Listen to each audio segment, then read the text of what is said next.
ఓం శ్రీ గురుభ్యో నమ.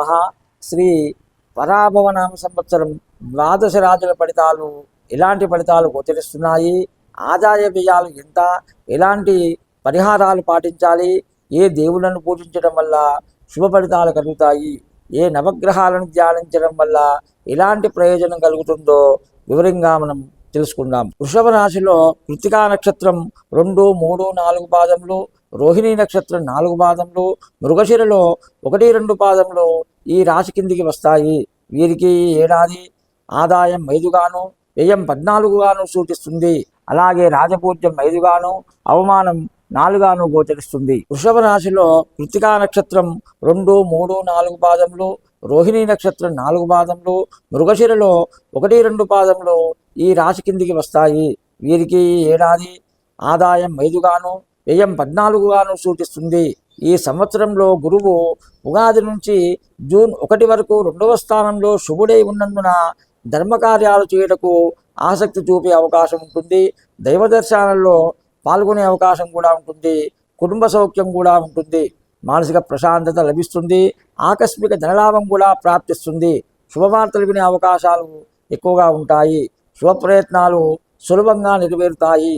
జూన్ 2వ తేదీ నుంచి అక్టోబర్ 30వ తేదీ వరకు, అలాగే జనవరి 25వ తేదీ నుంచి సంవత్సరాంతం వరకు గురువు 3వ స్థానంలో సంచరిస్తూ సాధారణ ఫలితాలను సూచిస్తున్నాడు. కావున బంధువులతో మిత్రులతో విరోధాలు ఏర్పడే అవకాశం ఉంటుంది. ఏ విషయంలోనైనా మాట్లాడేటప్పుడు జాగ్రత్తలు తీసుకోవడం చాలా ఉత్తమం. ఆర్థిక ఇబ్బందులు ఎదుర్కొంటారు. వృత్తి ఉద్యోగాల్లో అభివృద్ధి సూచిస్తున్నప్పటికీ ఆందోళనతో కాలం గడుపుతారు. ప్రయత్న లోపం లేకున్నా మీరు చేపట్టిన పనుల్లో ఆటంకాలు ఎదురయ్యే అవకాశం కనిపిస్తుంది.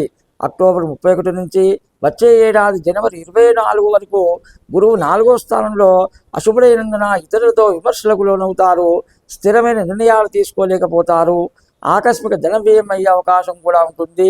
రుణ ప్రయత్నాలు చేసినప్పటికీ అవి ప్రతికూలించే అవకాశం ఉంది. బంధుమిత్రులతో జాగ్రత్తలు చాలా అవసరం.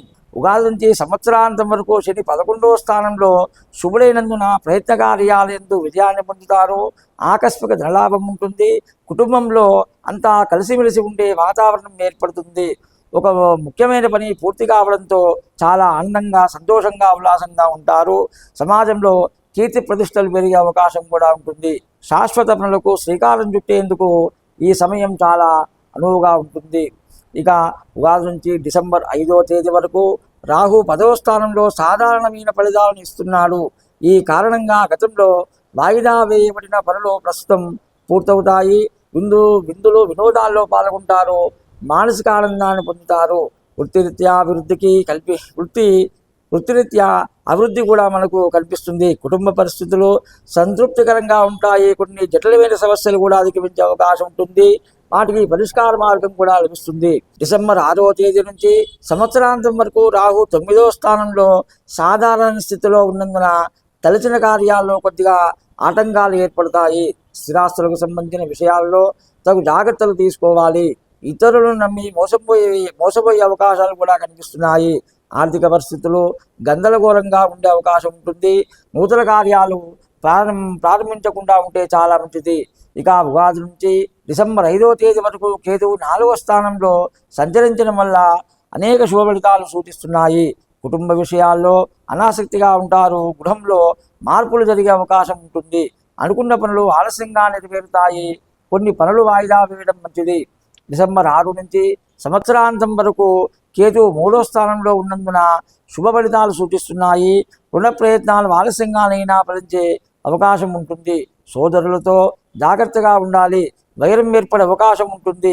నూతన వ్యక్తులను నమ్మి మోసపోయే ప్రమాదం ఉంటుంది. ఈ ఒక్క విషయంలో జాగ్రత్త తీసుకోవడం చాలా మంచిది. ప్రయత్నించిన కార్యాలలో ఆటంకాలు ఏర్పడతాయి. సమాజంలో గౌరవ మర్యాదలకు భంగం ఏర్పడే అవకాశం ఉన్నందున జాగ్రత్త వహించడం చాలా మంచిది.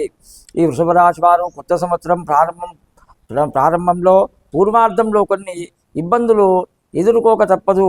కావున నవగ్రహ శాంతి చేయించుకోవడం చాలా మంచిది. నరసింహ కవచం, సుదర్శన శతక పారాయణాలు చేయడం ఉత్తమం.